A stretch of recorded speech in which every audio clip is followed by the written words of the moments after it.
Hello everyone, कैसे हैं आप सब लोग। आज के इस लेक्चर में मैं डिस्कस करूंगी आपके साथ IFRS 13 फेयर वैल्यू मेजरमेंट के बारे में। IFRS 13 कब काम आता है? जब आपने अलग अलग स्टैंडर्ड्स में, जैसा कि आपको पता होगा हमारे डिफरेंट स्टैंडर्ड्स में जो फेयर वैल्यू है वर्ड वो यूज होता है। IAS 16 में आपको फेयर वैल्यू और कॉस्ट मॉडल विच जो है दोनों में से चॉइस करनी होती है, या IAS 40 में आपको फेयर वैल्यू मॉडल और कॉस्ट मॉडल में से चॉइस करनी है।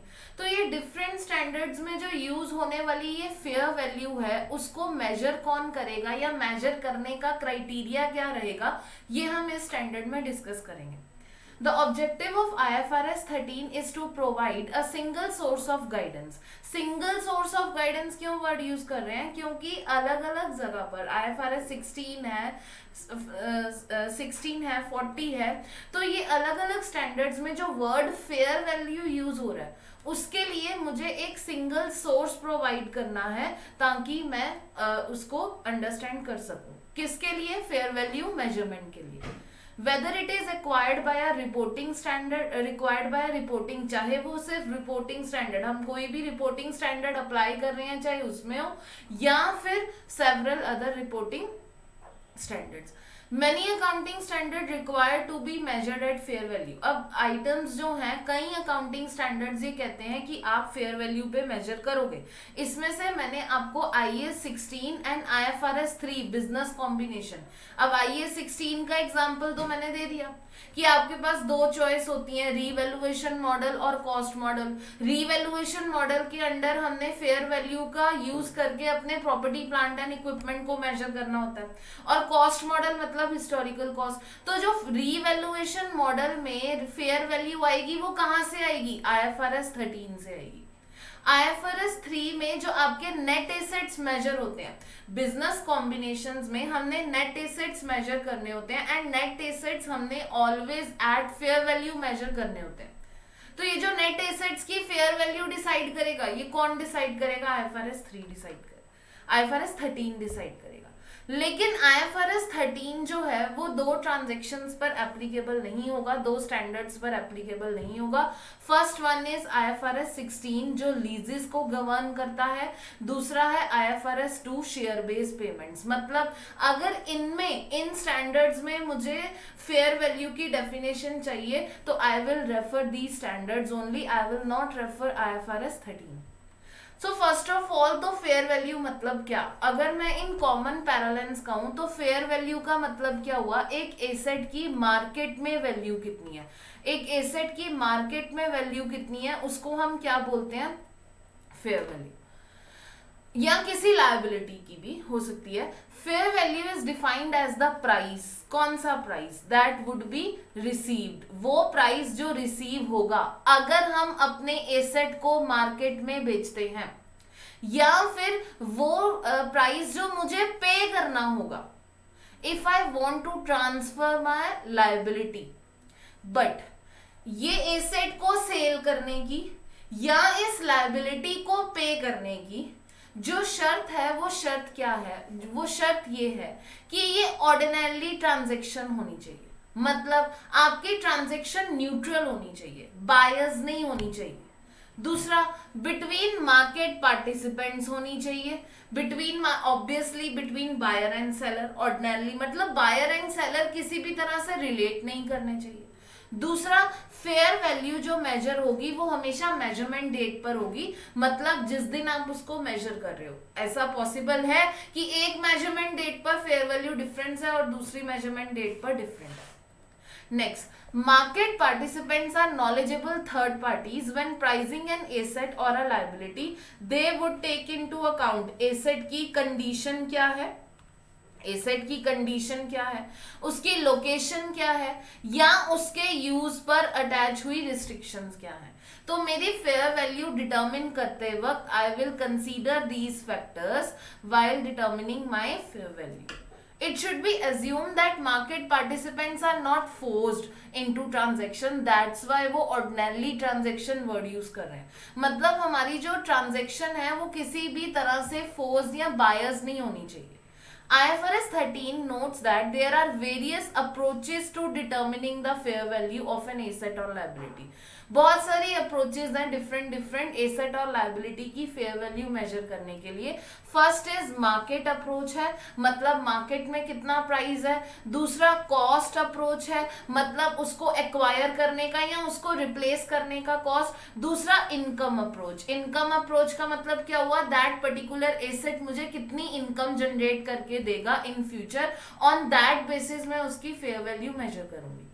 Whatever approach is taken, the aim is always the same. aim हमारा वही होना चाहिए. क्या, जो भी प्राइस हम इन अप्रोचेस से सेलेक्ट कर रहे हैं, that would be transferred in a transaction with A market participant. मतलब वो प्राइस जो है वो ट्रांसफरेबल होना चाहिए बिटवीन मार्केट पार्टिसिपेंट्स. अब प्राइस का मतलब क्या, fair value is a market based measurement. जो हमारा फेयर वैल्यू है ना, वो मार्केट बेस्ड मेजरमेंट है. उसमें मार्केट में हम बताते हैं कि मार्केट में कितना प्राइस है. Note one that is entity specific. Entity specific नहीं होगा, एंटिटी की कंडीशंस के हिसाब से चेंज नहीं होगा, मार्केट की कंडीशंस के हिसाब से चेंज होगा. When determining the price at which an asset would be sold, observable data from active market is to be taken into account. हमने obviously, देखो आप मार्केट में प्राइस ढूंढ रहे हो तो obviously जो आपका सोर्स होना चाहिए प्राइस का, वो कहाँ से होना चाहिए, मार्केट से. मतलब मैं मार्केट का डाटा जो है वो ऑब्जर्व करूंगी. An active market is a market where transactions for the asset or liability occur frequently. जैसे शेयर्स के लिए जो एक्टिव मार्केट है वो क्या है, स्टॉक एक्सचेंज. एक्टिव मार्केट हम किसको कहेंगे, जहां पर ट्रांजैक्शंस नॉर्मली फ्रीक्वेंटली होती रहती हैं. अब IFRS 3 जो है वो आपको 3 लेवल्स देता है. कौन कौन से, level 1, level 2 and level 3. And these level, आप ये जो लेवल्स है ये आपको इसी हायरार्की में फॉलो करने हैं. किसके लिए ये लेवल्स, फेयर वैल्यू को मेजर करने के लिए. मतलब आप जब भी किसी एसेट और लाइबिलिटी की फेयर वैल्यू मेजर कर रहे हो तो फर्स्ट ऑफ ऑल आप लेवल 1 को अप्रोच करोगे, नेक्स्ट लेवल 2, अगर लेवल 2 में नहीं मिली तो लेवल 3. इसी हायरार्की में आपको फॉलो करना है. लेवल 1 इनपुट्स कौन से इनपुट्स लेता है, मतलब यहाँ पे कौन से सोर्सेज लिए जाएंगे, which are quoted price in active markets. Which are quoted price in active markets. मतलब अगर मुझे किसी भी कंपनी के, किसी लिस्टेड कंपनी के शेयर्स खरीदने हैं और उस पर्टिकुलर एसेट की फेयर वैल्यू जाननी है तो मेरे पास दी बेस्ट ऑप्शन क्या है, स्टॉक एक्सचेंज. क्यों, क्योंकि वहां से मुझे क्या मिल जाएगा, कोटेड प्राइस मिल जाएंगे. Next is level 2. लेवल 2 क्या है, level 2 are observable prices that not in level 1. First of all हम लेवल 2 में आएंगे कब, जब लेवल 1 से मुझे नहीं मिल रहा प्राइस. कुछ एसेट ऐसे होंगे जिसकी एक्टिव मार्केट नहीं होगी या जिसकी एक्टिव मार्केट में प्राइस कोट नहीं मिलेंगे हमें, तो हम किस में आएंगे फिर, लेवल 2 में. अब ये क्या है, कोटेड प्राइसेस. यहां पर भी कोटेड प्राइसेस है बट यहां पर सिमिलर एसेट्स के कोटेड प्राइसेस है. लेवल 1 में टोटल सेम एसेट्स के कोटेड प्राइसेस मिलते थे, बट लेवल 2 में हमें सिमिलर, मतलब उसके जैसा, वो पर्टिकुलर एसेट तो नहीं है बट उसके जैसा ही सेम एसेट है. तो coated prices for similar asset in active market, या हम coated prices for identical assets in less active market. Observable inputs that not price. अच्छा, जिसके एक्टिव मार्केट नहीं होंगे तो हम उनके लिए ऑब्जर्वेबल इनपुट्स यूज करेंगे. अब ऑब्जर्वेबल इनपुट्स कैसे हो सकते हैं, जैसे इंटरेस्ट रेट्स वगैरह एंड ऑल दैट. तो लेवल 1 में हमने टोटली सेम एसेट के कोटेड प्राइस देखे. लेवल 2 में हमने सेम एसेट तो नहीं मिला, अगर सेम एसेट ही मिल जाता तो लेवल 1 से ना ले लेते. सेम एसेट नहीं मिला but coated prices of similar asset या इन एक्टिव मार्केट, या अगर एक्टिव मार्केट भी एग्जिस्ट नहीं कर रही है तो फिर coated prices of identical asset, मतलब उसी के जैसा asset in less active market. Next है लेवल 3. लेवल 3 का मतलब आपको, अब देखो लेवल 3 में कब आओगे, जब आपको बिल्कुल भी लेवल 1 या लेवल 2 से कोई इनपुट नहीं मिल रहा. वो एक ऐसा पर्टिकुलर एसेट है या ऐसा पर्टिकुलर लाइबिलिटी है जिसका ना तो एक्टिव मार्केट है, एक्टिव मार्केट नहीं है तो कोटेड प्राइस कहां से होगा, और ना ही सिमिलर या आइडेंटिकल एसेट है उसके साथ का.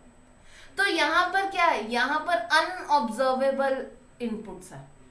ये क्या है, दीज कुड बी कैश और प्रॉफिट फोरकास्ट। अब उस पर्टिकुलर एसेट से रिलेटेड मैं देखूंगी मुझे कितना प्रॉफिट जनरेट करके दे सकता है, और that will be basis for my valuing fair value. यानी कि जिस हेरारकी में मैं इस इन लेवल्स को फॉलो कर रही हूँ, level 1, level 2 and level 3।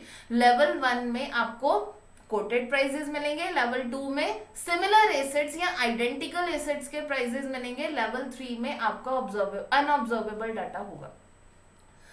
Significant adjustment to a level 2। अब ऐसा हो सकता है कि आपको जो प्राइस लेवल 2 से मिल रहा है या लेवल 3 से मिल रहा है उसमें कुछ ना कुछ एडजस्टमेंट्स करनी पड़े। क्यों? क्योंकि वो सेम एसेट की नहीं है, वो आइडेंटिकल एसेट्स की है। प्रायोरिटी जो है वो हमने हमेशा लेवल 1 को देनी है।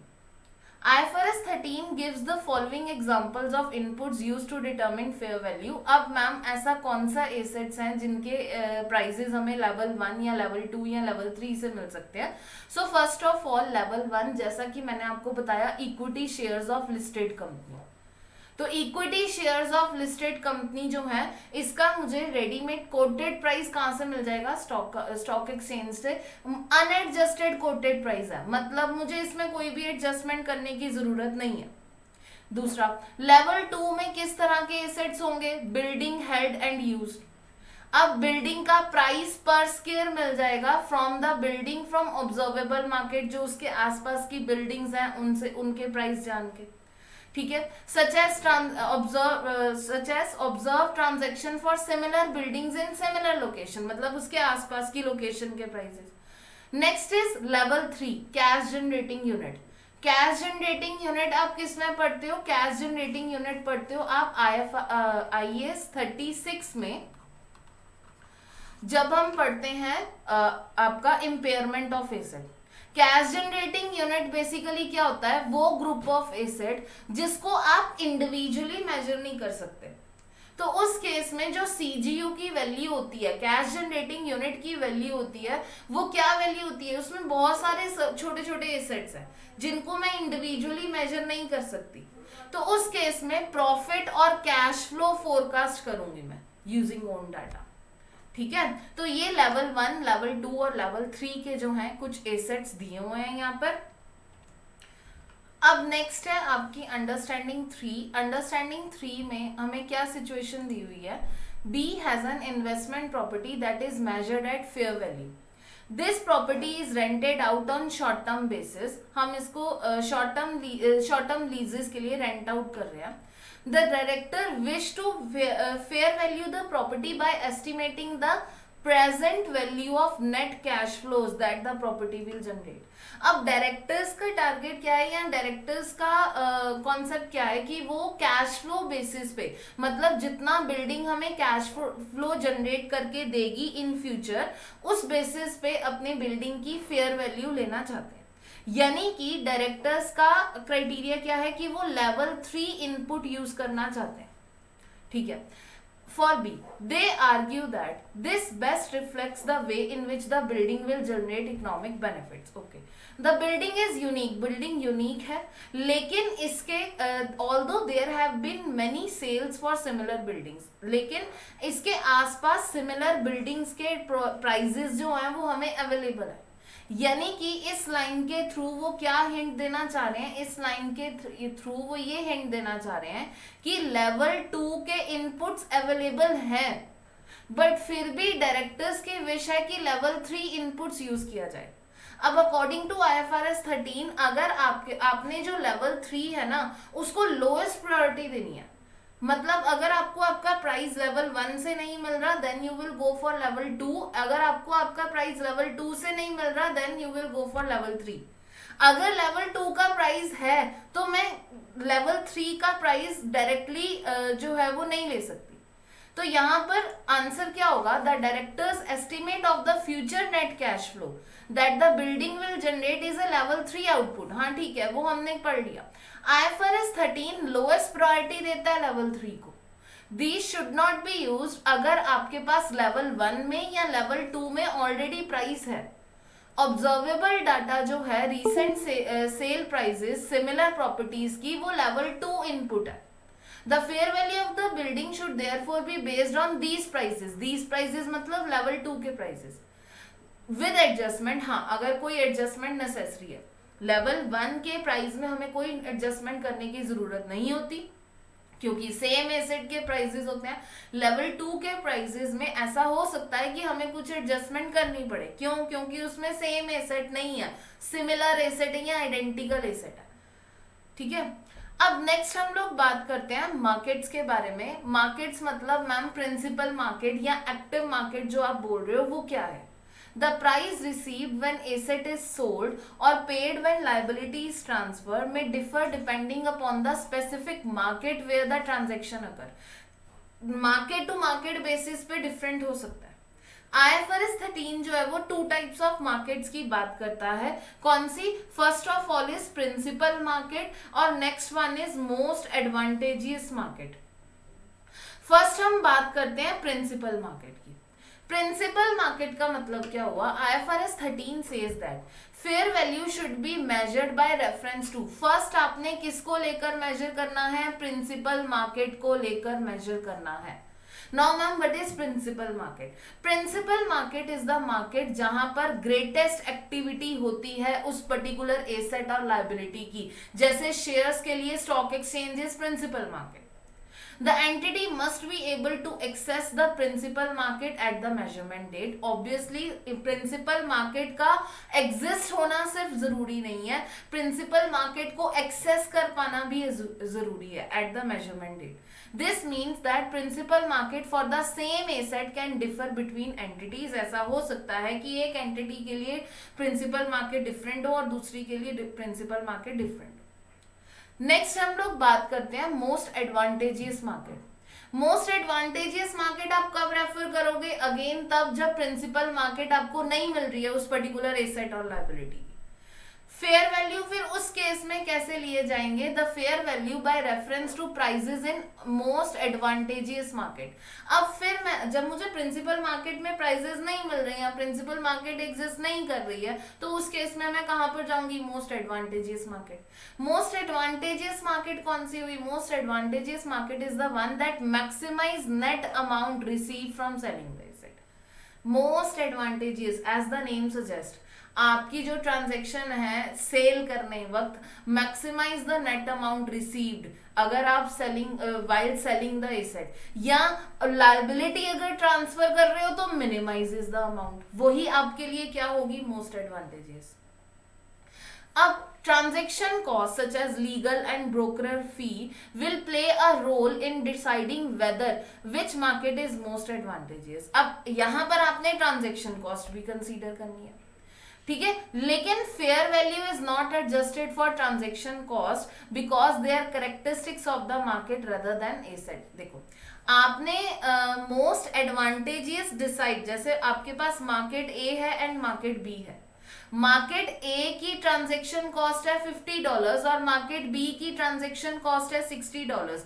आप ये डिसाइड करने के क्राइटेरिया में ट्रांजैक्शन कॉस्ट कंसीडर करोगे कब? जब आप एडवांटेजियस मार्केट देख रहे हो। मतलब अगर मैं ट्रांजैक्शन कॉस्ट को लूं तो मेरे को इस वक्त जो एडवांटेजियस मार्केट दिख रही है वो कौन सी दिख रही है? वो ए दिख रही है। क्यों? क्योंकि यहाँ पर मेरी ट्रांजैक्शन कॉस्ट कम है। लेकिन वंस यू हैव डिसाइडेड कि आप लोग ए जो है वो एडवांटेजियस मार्केट लोगे, मतलब ए मार्केट की फेयर वैल्यू लोगे, तो उस केस में फेयर वैल्यू डिटरमिन करते वक्त आपने ट्रांजैक्शन कॉस्ट कंसीडर नहीं करना। यही गलत है। However, fair value is not adjusted for transaction cost. क्यों? क्योंकि वो कैरेक्टर है मार्केट का, नॉट रेदर देन एसेट का। जो फेयर वैल्यू है वो मार्केट का है। चलो नेक्स्ट पार्ट, अंडरस्टैंडिंग 4 पर आते हैं। आपको ट्रांजैक्शन कॉस्ट या जो आपकी उससे रिलेटेड ट्रांसपोर्ट कॉस्ट है इसके बारे में आपको अच्छी तरह से पता लग जाएगा। अंडरस्टैंडिंग 4 की बात करते हैं। अंडरस्टैंडिंग 4 में क्या कहा है? An asset is sold in 2 different active markets at different prices. An entity enters into a transaction in both the markets, और वो एक्सेस भी कर सकती है प्राइसेस को, ठीक है, इन दोज मार्केट। मार्केट 1 का आपको डाटा दिया हुआ है जिसमें आपका प्राइस 26 है और नेट प्राइस जो रिसीव्ड है वो 21 है। मार्केट 2 का आपका डाटा दिया हुआ है जिसमें प्राइस 25 है और नेट प्राइस जो रिसीव है वो 22 है। अब अलग अलग सिचुएशन में उन्होंने क्वेश्चन पूछा क्या। फर्स्ट सिचुएशन है अगर मार्केट 1 जो है वो आपकी प्रिंसिपल मार्केट है, मतलब यहाँ पर एडवांटेजियस मार्केट की तरफ तो हम जाएंगे ही नहीं। क्यों, उन्होंने ऑप्शन ही दे दिया मुझे कि मेरे पास प्रिंसिपल मार्केट मुझे पता है कौन सी है, कौन सी मार्केट 1। तो मेरी फेयर वैल्यू जो है वो कितनी होगी। देखो अब यहाँ पर एक बात ध्यान रखना, ट्रांजैक्शन कॉस्ट जो है वो मार्केट से रिलेटेड है। फेयर वैल्यू डिटरमिन करते वक्त हमने जो है कभी भी ट्रांजैक्शन कॉस्ट कंसीडर नहीं करनी। हम हमेशा मोस्ट एडवांटेजियस मार्केट डिसाइड करते वक्त ट्रांजैक्शन कॉस्ट को कंसीडर करेंगे। बट यहाँ पर ट्रांजैक्शन जो मोस्ट एडवांटेजियस मार्केट है उसकी बात तो आई ही नहीं है। क्यों, क्योंकि मुझे उन्होंने पहले ही बता दिया कि प्रिंसिपल मार्केट मेरी मार्केट 1 है, तो मैं मोस्ट एडवांटेजियस मार्केट पर जाऊंगी नहीं, पहली बात। दूसरी बात ये कि मैम फेयर वैल्यू कितना होगा, तो फेयर वैल्यू जो होगा वो आपका होगा 26 minus 2 equals to 24। Transaction cost हमने कभी भी नहीं कंसीडर करनी while determining fair value. Again I am repeating. If market 1 is the principal market, then the जो fair value है would be measured using the price that would be received in the market. और उसकी fair value क्या होगी 26 minus 2। Transportation cost आप consider करोगे लेकिन transaction cost जो है वो इग्नोर होगी। They are not a characteristic, क्योंकि ट्रांजैक्शन कॉस्ट जो है वो एसेट का करेक्टर नहीं है। Next part, if no principal market exist. If no principal market exist तो इसका मतलब मुझे क्या करना पड़ेगा, मोस्ट एडवांटेजियस मार्केट ढूंढनी पड़ेगी। मतलब मुझे मार्केट 1 से या मार्केट 2 से देखना पड़ेगा मेरे लिए सबसे ज्यादा एडवांटेजियस कौन सी है। अब यहां पर मुझे मार्केट डिसाइड करनी है ना, तो मार्केट डिसाइड करने के लिए I will consider transaction cost. मतलब मैं ये देखूंगी कि मेरे प्राइस में से अगर मैं transaction cost minus transportation cost less कर दूं, यानी कि जो मुझे ये नेट प्राइस रिसीव्ड दिया हुआ है वो जिसमें मैक्सिमम होगा that will be most advantageous market. और ये मैक्सिमम किस में है, ये मैक्सिमम है आपका मार्केट 2 में। इट मींस हमने क्या किया, हमने मार्केट 2 को मोस्ट एडवांटेजियस मार्केट कंसीडर कर लिया, मोस्ट एडवांटेजियस मार्केट कंसीडर कर लिया।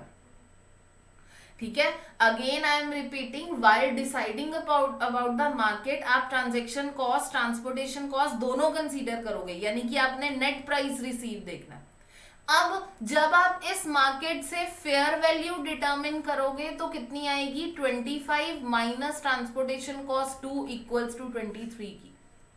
यानी कि अगेन फेयर वैल्यू डिटरमिन करते वक्त आपने ट्रांजैक्शन कॉस्ट कंसीडर नहीं करनी। If neither market is principal market तो हम क्या देखेंगे, मोस्ट एडवांटेजियस मार्केट।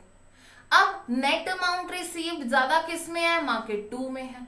इसका मतलब मार्केट 2 क्या हुई हमारी, मोस्ट एडवांटेजियस मार्केट। और इस मार्केट 2 का जो फेयर वैल्यू होगा वो क्या होगा 23, यानी कि आपका 25 माइनस 2 23। ठीक है, सो ये कॉन्सेप्ट था मार्केट का। अब नॉन फाइनेंशियल एसेट्स के बारे में थोड़ी बात कर लेते हैं। Non financial assets, what is a non financial assets? The difference between the financial and non financial asset is covered in detail in chapter number 12। Financial assets का मतलब क्या हुआ, आप फाइनेंशियल एसेट्स को समझो जिसमें आपके पास कॉन्ट्रेक्चुअल राइट्स है कैश रिसीव करने का, डेटर्स यानी कि रिसीवेबल आपका फाइनेंशियल एसेट है, या इन्वेस्टमेंट इन इक्विटी शेयर्स। ये दो तरह के एसेट्स कौन से होते हैं, फाइनेंशियल एसेट्स। मतलब जो कैश की फॉर्म में आपको जो एसेट कैश की फॉर्म में रियलाइज होंगे ही होंगे वो हमारे फाइनेंशियल एसेट्स हो गए। नॉन फाइनेंशियल एसेट्स कौन से, जैसे प्रॉपर्टी प्लांट एंड इक्विपमेंट और इंटेंजिबल एसेट्स। अब इन केस में मेरे पास कोई कॉन्ट्रेक्चुअल राइट नहीं है। जब मैं एक मशीन परचेज करती हूँ तो ऐसा कोई राइट नहीं हुआ था कि ये मशीन मुझे कैश जनरेट करके देगी। हाँ, वो सेपरेट पार्ट है कि ये मशीन यूनिट जनरेट करेगी और यूनिट्स को सेल करके हमारे पास कैश आएगा, डायरेक्टली तो नहीं आएगा ना।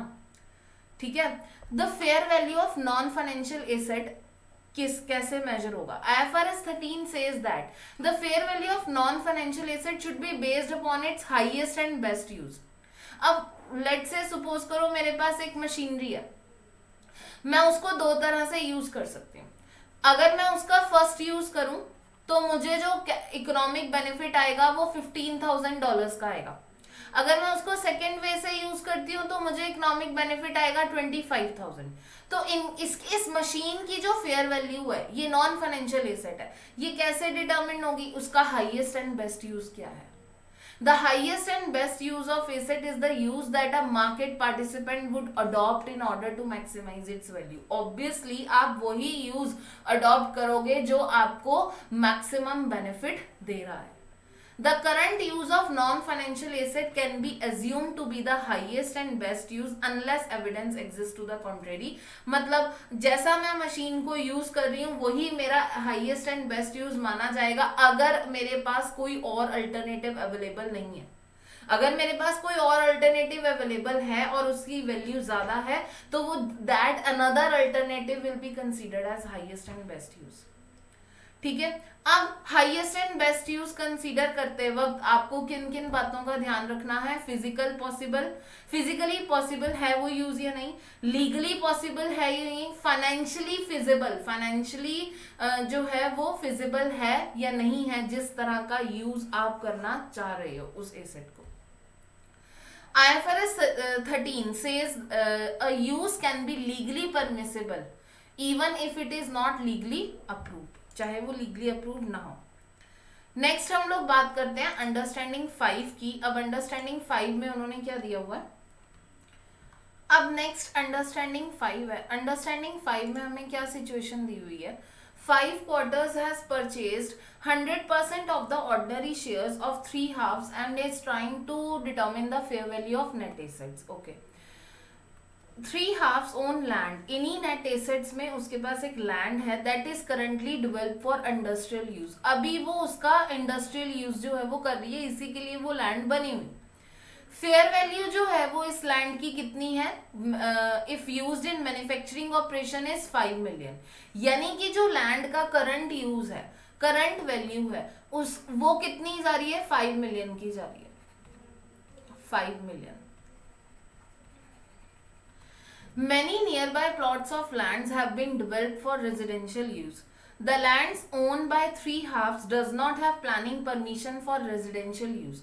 देखो, जो near by plots of land है वो रेजिडेंशियल यूज के लिए हो रहे हैं, लेकिन जो 3 हाफ्स के पास लैंड है वो रेजिडेंशियल यूज के लिए नहीं है.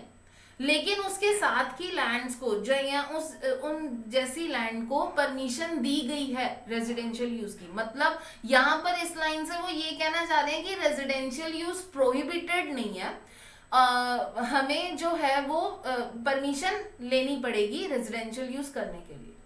अब the fair value of 3 halves land as a vacant site, अगर हम इसका रेजिडेंशियल यूज कर लेते हैं तो वो 6 million की वैल्यू होगी उसकी, लेकिन उसमें ट्रांसफॉर्मेशन कॉस्ट इनकर करनी पड़ेगी. मतलब उसको इंडस्ट्रियल यूज से रेजिडेंशियल यूज के लिए बनाने में मुझे 0.3 million की कॉस्ट इनकर करनी पड़ेगी.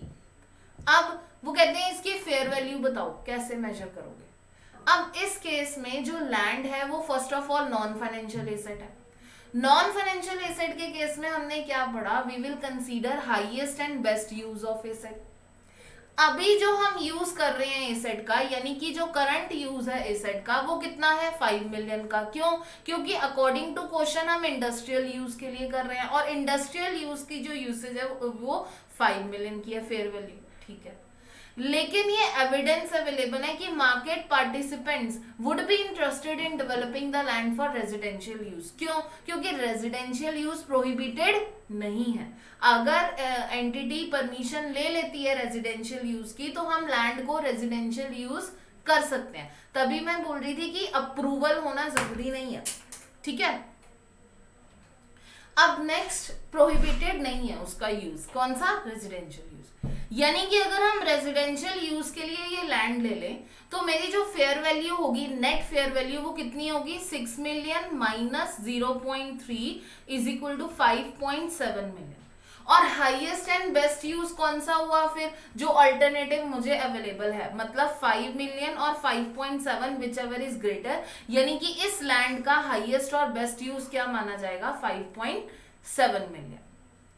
ठीक है, यहां पर आपका IFRS 13 खत्म होता है। नेक्स्ट लेक्चर में हम लोग नेक्स्ट पार्ट शुरू करेंगे। ठीक है, थैंक यू।